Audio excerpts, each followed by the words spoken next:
Welcome to the first episode of On a Heater. My name is Ben Martinez. This channel is going to be mostly about NFL sports betting. This week we're going to week 10 of the NFL season, and I got 6 games that I'm betting on. 2 that I love, 2 that I like, 2 that are meh. And I'm even going to give you a bonus 2 trap games that I'm telling you do not bet on. Don't bet on them because you're going to kick yourself in the butt. No matter which way you bet it, I'm telling you it's a trap. So, my name is Ben Martinez, like I said on the top.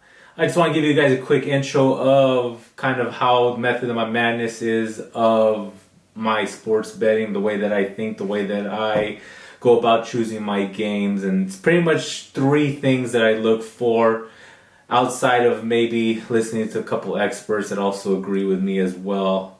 So, first of all, the first thing I look for right off the bat, since we're in week 10, and this is probably something that you can't really use in the beginning of the season, but now that we're in week 10, I think it's definitely something that takes into effect going on from probably about week 6 on, is the back-to-back road games. And the 2 games that I absolutely love, actually only one of them that I actually love, is a back-to-back road game for a team that I think is going to get destroyed this week.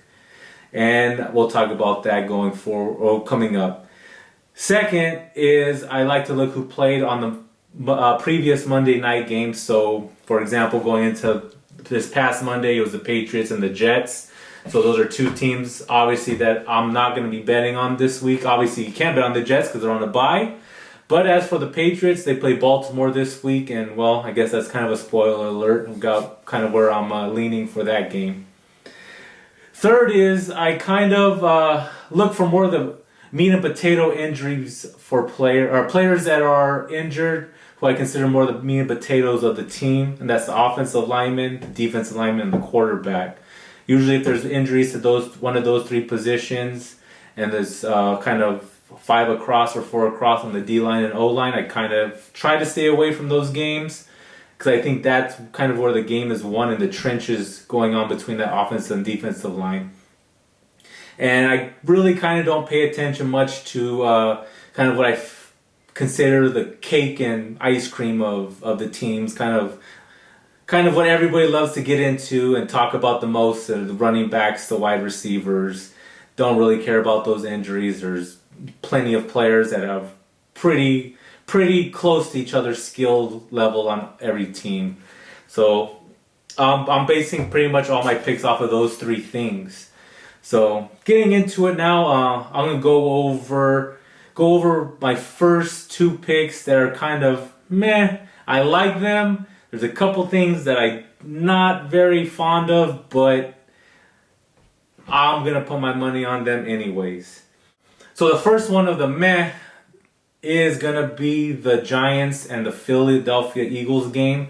Don't really particularly like either team, but I love the absolute over in that game. And let me tell you why. Both of these teams, for the last 5 games that they each play, they both hit at least 20 points a game. Each team against all 5 opponents they've each played the last 5 games. And the over in that game is only 44.5. Now, if I give you 20 points and 20 points, that's 40. They only got to score 5 more points to hit that over. And as good as the Eagles' offense is going to be, especially that they're getting back, though it's a wide receiver and a tight end, and Dallas Goedert and Alshon Jeffrey will be back, and then again another running back and Miles Sanders, but they're getting back Lane Johnson, who's definitely one of the best offensive linemen out there. And being able to run behind that offensive line is gonna help Philadelphia, not only protection of throwing and running, but they're gonna score a lot more points than they normally have over the last 5 weeks, I feel. And the Giants' offense has been great. Their defense sucks, so Philadelphia is gonna score a lot of points there. But their offense has been pretty good. The fact that they were able to take Tom Brady and Tampa Bay all the way towards the end of that game on Monday night 2 weeks ago. I think that offensive team is going to score at least 20 points there. So, though it's a meh because I'm not a big fan of either team, just looking at the numbers, I feel that over is something that's going to hit this week. I have it at 44.5. It may differ from where you're making that bet, but if it's around that number, I think you should put it in. My second meh is the Raiders -5. They play the Denver Broncos this week. Denver is one of those teams that are going for that second road game. They played in Atlanta last week and got absolutely destroyed in the first half. Though they made a good comeback in the second half, it wasn't enough to beat the Falcons.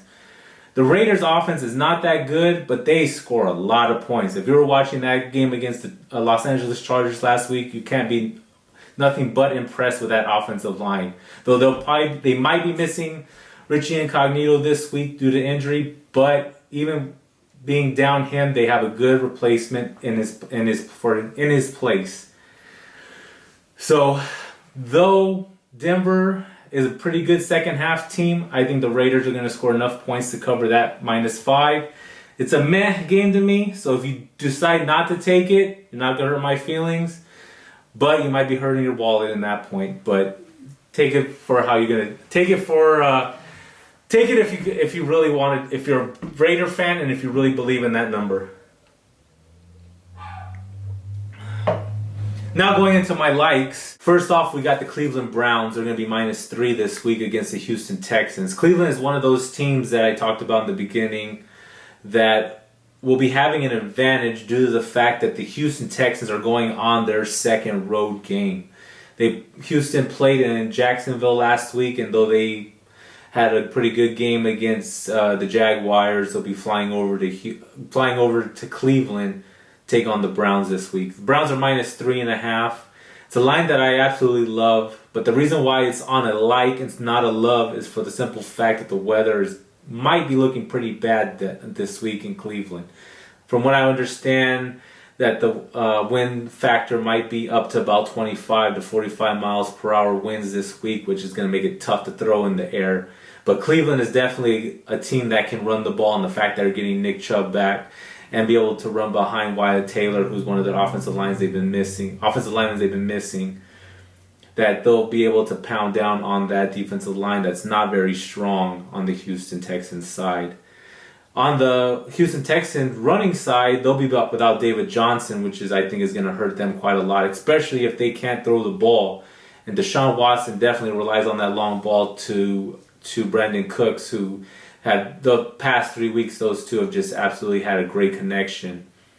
And Will Fuller out there, who's kind of being a little disgruntled about the fact that he was in trade talks the last couple weeks, probably won't help that as well. Though Deshaun Watson can run the ball, they'll be using the running back Duke Johnson as their running back. Though I consider Duke Johnson kind of a poor man's Kareem Hunt to a certain degree. I don't think he's going to be able to run the ball that effectively against Cleveland.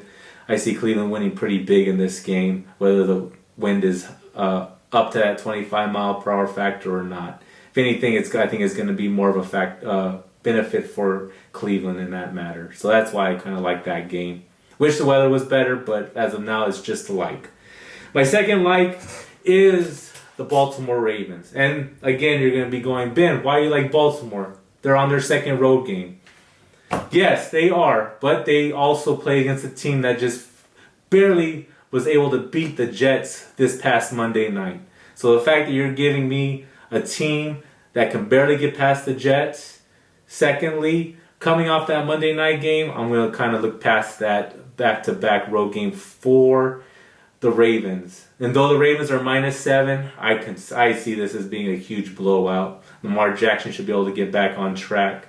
And though the Ravens will be without Calais Campbell and possibly Mark Ingram for this game, I still like them big.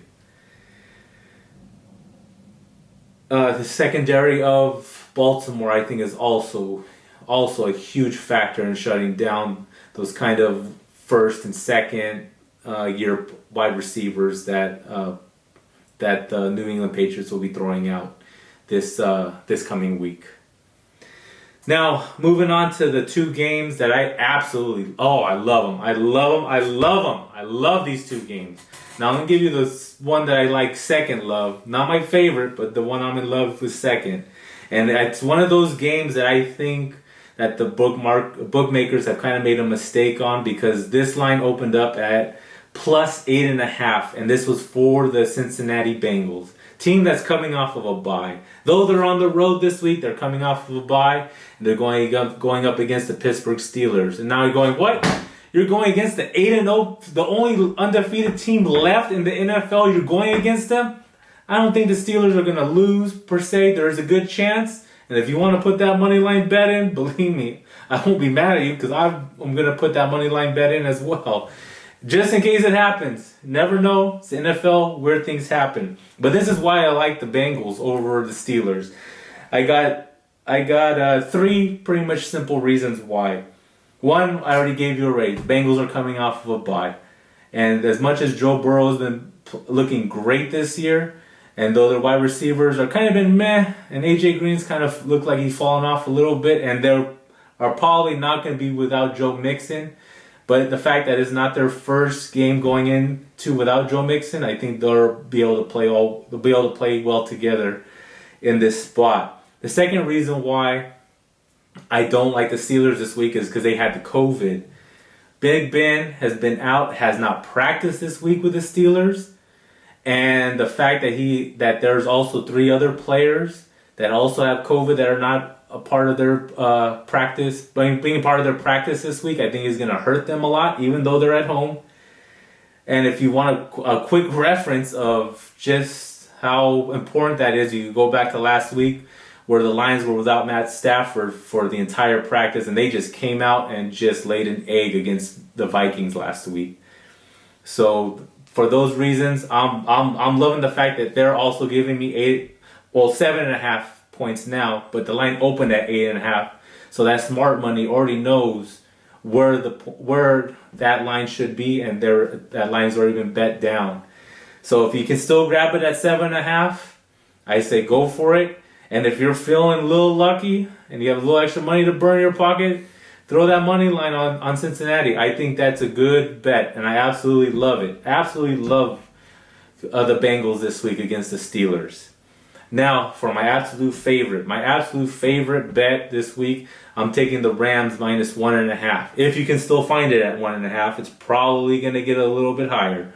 But I see it at 1.5 right now, and for the simple fact, again, it's another one of those teams that are coming off that second road game. Though the Seahawks have had much success going to the East Coast and playing, they did not have it on the defensive end against the Bills this past week, and Josh Allen just absolutely destroyed them. And the fact that defense is as horrible as they are right now in Seattle, I think the Rams are going to take full advantage of that. This is going to be a high-scoring game, and I probably can see Jared Goff going off and throwing 4 touchdowns this week, and the Rams running in about 2. But then I'm pretty sure Russell Wilson will be right behind them, throwing 4 or 5 touchdowns as well. And this game's going to be close, and I could see why it's 1.5. And at 1.5, I absolutely love it. If that line climbs up to 3, I'm staying away. But at 1.5, that gives me enough room for the Rams to make a little comeback behind the closed door and make a comeback in that game. And for that reason, love the Rams. Now, if you're in Vegas and you're looking for 2 games that you want to bet on, these are the 2 games I'm telling you. They're traps. They are traps. Stay away. Do not bet them. And the first one is the Dolphins and the Chargers. Now, you're going to look at that line and say, oh my God, 2.5? The Dolphins, minus 2.5? They just killed the Rams. They just killed the 49ers. The Chargers are nothing. The Chargers lost to the Raiders last week. The Dolphins have been on an absolute tear. This is a trap. I'm telling you right now. 2.5 is a trap. It's probably going to go a little bit higher, maybe climb up to 3. But at 2.5, I'm telling you, it is a trap. There is something wrong with this game. I cannot put my finger on it. But I looked at that line, and the first thing I thought was trap game. Stay away. Stay away. I'm not betting any part of that game. Staying away from the over, the under, everything. Do not bet the Dolphin-Charger game. I don't know how it's going to go. Dolphins win. But I can see you losing your money and the Chargers pulling off a sneaky win at the end. And the second game that I think is a trap is the 49ers and the Saints. Now, it's a high number, and the 49ers are getting 9.5 points in this game. And yeah, you're going to look at them and say, oh yeah, they don't have Garoppolo, they don't have their tight end, they have a bunch of injuries and COVID and blah, blah, blah. Stay away from that 49er game. The 49ers are a dangerous team. They're a dangerous team. And the Saints are coming off of a high after just bending over Tom Brady and giving him a spanking on that Sunday night game. And I'll be honest with you, I did like Tampa Bay last week. Didn't love them. Didn't think they were meh, but I did like that Tampa Bay game. I did like Tampa Bay in that game. Now the Saints are coming off of probably getting off a good high after all the smack talk that we're talking on social media to Tom Brady and Tampa Bay. So I'm telling you now, that's 9.5. That is too many points. Too many points for a team that runs the ball more than they throw. I don't like the Saints in the throwing. And their defense is pretty good. But they are going to run the ball behind Alvin Kamara. They're going to throw Taysom Hill out there for some trick plays. And it's going to be a low-scoring game. If you like the under, I say take it. But do not fall for that minus 9.5 on the Saints side. Because it is a trap. So again, thank you guys for listening to my channel. Go over a quick rundown once again. If you got your pen and pencil out, write this down. 2 games that I love. Rams, minus 1.5. Bengals, plus 7.5. Though you may be able to still get it at 8. 2 teams that I like. Ravens, minus 7. Cleveland, minus 3.5. The 2 games that are kind of meh. And if you just want to add it on to an extra parlay, we're going to throw out a 6-game parlay there and go for the big money. My meh is the over in the Giants-Phillies game. And the Raiders, minus 5 is another meh. So those are my 5 games there. Stay away from the trap games. And if you're betting anything else on there, good luck with that. This has been Ben Martinez on a heater. And hopefully see you guys next week. I'll see you guys later. Bye.